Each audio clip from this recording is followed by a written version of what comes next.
Hello everyone, welcome back to CircleTime. Today we've got another amazing book. It's called Clever Anansi and the Boastful Bullfrog. It's based off a Caribbean tale and it involves a mischievous character. Can you guess who it might be? Today's story is written by Patten and John Clementson. Don't forget to like and subscribe. Once upon a time, not all bullfrogs were playing like their cousins the lizards. Brother Croaky was a special bullfrog. His skin glowed with all the rich colours of hibiscus flowers. He used to croak all day long so that the other animals would admire him. Anansi the spider didn't like this. He grew jealous of Brother Croaky and tired of his boastful croaking. One day, he decided to put a stop to it. He sat down and thought hard. Suddenly, he had an idea. If Brother Croaky had an enemy, him would have to hide from them, and him couldn't croak out loud no more. Anansi set out to find Brother Croaky an enemy. He went down to the big mango tree at the crossroads, hoping to catch Brother Puss on his way home from the market.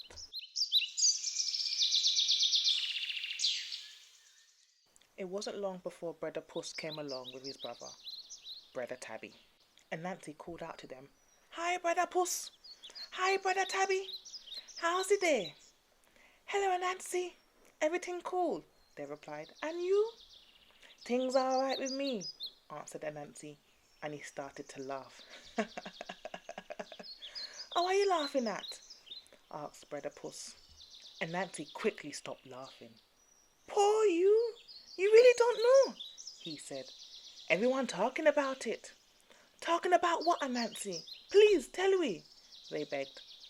"Well," said Anansi, "Brother Croaky going round and tell everybody that him better looking than the Puss family, because him have all the beautiful colours of hibiscus flowers.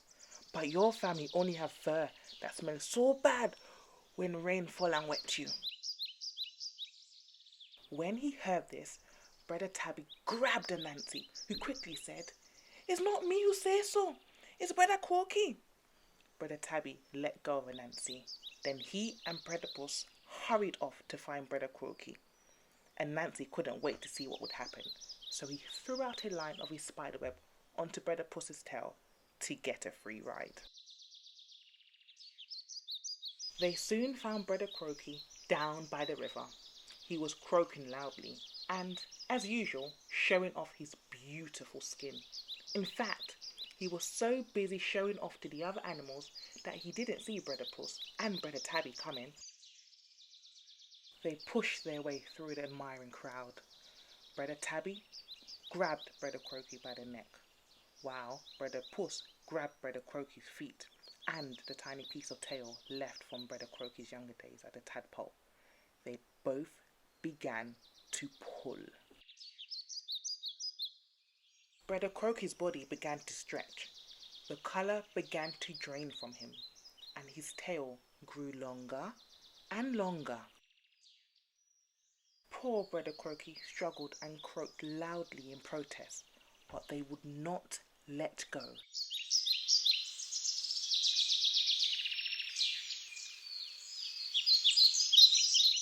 All this noise woke Brother Patoo Owl from an afternoon sleep in the tree. Grumbling to himself, he flew down to find out what was happening. When he saw Brother Puss and Brother Tabby fighting over Brother Croaky, he hooted, "Stop!" Brother Puss and Brother Tabby dropped Brother Croaky, and the animals froze, for they all respected wise old Brother Patoo. "What's going on?" asked Brother Patoo. "You woke me from a wonderful dream." Brother Tabby cried, "Anansi, tell me how Brother Croaky have everyone laughing and talking about how him better looking than me and Brother Puss." "Yes, and how him say that we only have fur," said Brother Puss. "That smells so bad when rain catch us," added Brother Tabby. Brother Croaky couldn't believe his ears. It's lie Anansi telling, he said. It's the first time we hearing this, said the other animals. It's really lie Anansi telling. Brother Croaky was furious. He shot out his long tongue at Anansi, but Anansi jumped out of the way and, shooting out a line of his web, ran up it and hid in a nearby tree. Brother Puss and Brother Tabby turned to Brother Croaky to apologise, but what they saw made them burst out laughing. All the other animals looked and began laughing too. "What you all laughing at?" asked Brother Croaky crossly, but none of the other animals could bring themselves to tell him. Brother Croaky ran down to the water's edge and looked at himself. He couldn't believe his eyes. All that pulling had taken away his colour.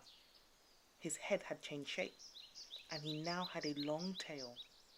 He was no longer a beautiful bullfrog, glowing with the wonderful colours of hibiscus flowers.